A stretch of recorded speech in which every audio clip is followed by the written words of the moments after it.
उत्सव जी मेरठ से। मर्जी जानते हुए भी कि खराब समय है, का समय से लड़ने की हिम्मत और संयम कैसे आए? नामदेव, भगवान की लीला कथा का श्रवण, ये दो चीजें हमारे अशुभ समयों का नाश करके मंगल विधान कर देती है। अगर हमारे अंदर नाम जब चल रहा है और भगवान के पावन चरित्रों को सुन रहे हैं तो हमारा समय कट जाएगा, हमें सहने की सामर्थ्य मिलेगी और भविष्य हमारा बड़ा मंगलमय हो जाएगा। इसलिए भगवान के पावन चरित्रों को सुनो या स्वयं पढ़ो और नाम जप करो।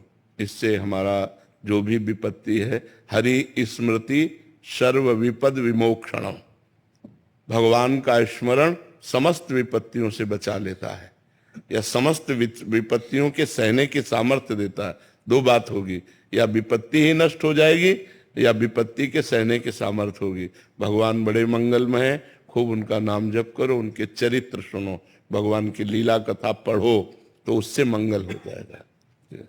शलीला जी कानपुर से। राधे राधे महाराज जी। महाराज जी, कभी कभी देखने में आता है कि अयोग्य व्यक्ति सफल और योग्य व्यक्ति को सफलता उसका कारण होता है उसके पूर्व पाप और पुण्य।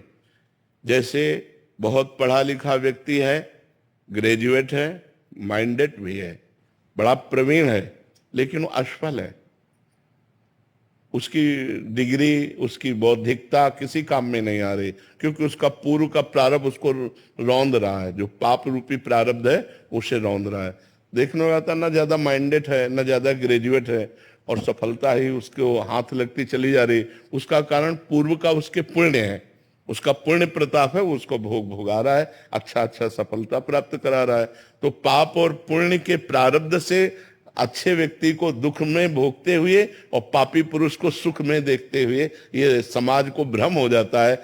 लेकिन पूर्व का जिसे बोध है शास्त्र का, वो जानता है कि आज पाप कर्म कर रहा है, लेकिन इसका पूर्व का पुण्य इसको साथ दे रहा है। जिस दिन पूर्व का पुण्य समाप्त हुआ और वर्तमान का पाप और पीछे का पाप जुड़ा, उसी दिन ब्लास्ट हो जाएगा, नष्ट हो जाएगा, ये जड़ समेत नष्ट हो जाएगा। तो धर्म और पुण्य ये भोगना ही पड़ता है, पाप और अधर्म ये भी भोगना ही पड़ता है।